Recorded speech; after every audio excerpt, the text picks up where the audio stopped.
যদিও সবাই বলে যে নারীদেরকে পুরুষরা নির্যাতন করা হয়, নারী নির্যাতন, কিন্তু আমি মনে করি কি একটা নারীকে অন্য আরেকটা নারী নির্যাতন করে। আমাদের সমাজে 80% নারীরাই নারীদেরকে নির্যাতন করে। হ্যালো এভরিওয়ান, কেমন আছেন সবাই? আশা করি খুব ভালো আছেন, আমিও ভালো আছি। ওয়েলকাম করছি নতুন আরেকটি ব্লগ ভিডিওতে। ভিডিওটি ভালো লাগলে অবশ্যই লাইক, কমেন্ট অ্যান্ড শেয়ার দিয়ে পাশে থাকবেন।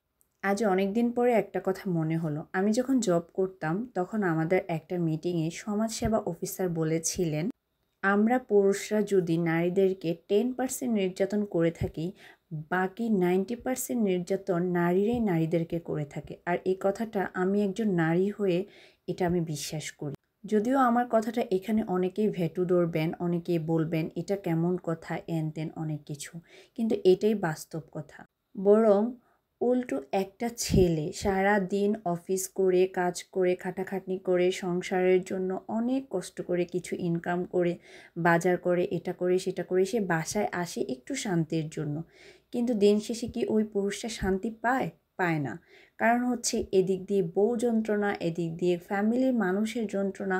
তখন এই ছেলেটা প্রচণ্ড পরিমাণে মানসিক প্যারায় ভোগে। সোশ্যাল মিডিয়াতে আমরা অনেকেই দেখছি একজন পুলিশ অফিসার পলাশ সাহা নামে, উনি সুইসাইড করেছেন শুধুমাত্র পারিবারিক যন্ত্রণার কারণে। সে কি তার স্ত্রীকে কোনো ধরনের মানসিক অত্যাচার বা কোনো নারী নির্যাতন করেছিলেন? করেননি।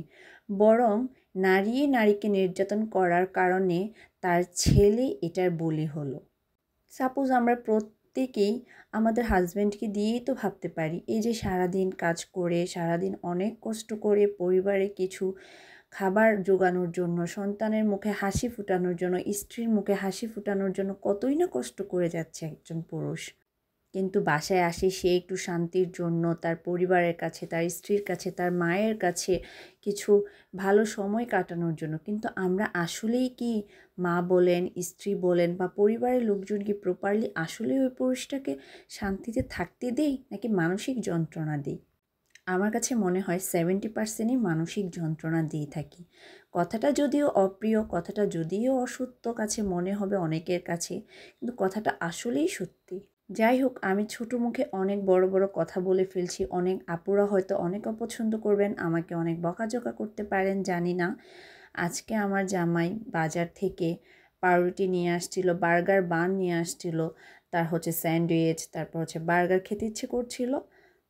আমি আবার তার কথা ফেলতে পারি না কখনই, যত রাত হোক, যত কষ্টই হোক।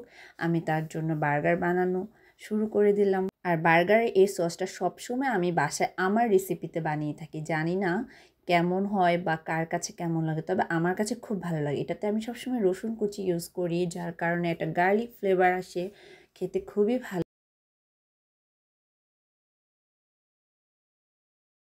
গোলমরিচ, তারপর হচ্ছে লেবুর রস দিতে পারেন, কিন্তু আমি লেবুর রসটা এখানে স্কিপ করেছি, কারণ হচ্ছে আমার মায়োনেজটা আর টমেটো সসটা এমনিতেই হচ্ছে অনেক টক ছিল। যাই হোক, আমার বার্গার বানানো শেষ, এখন আমার জামাই খাবে। ভিডিওটি আজকে এই পর্যন্তই। ভালো লাগলে অবশ্যই পাশে থাকবেন। সবাই ভালো থাকবেন। আল্লাহ হাফিজ, টাটা।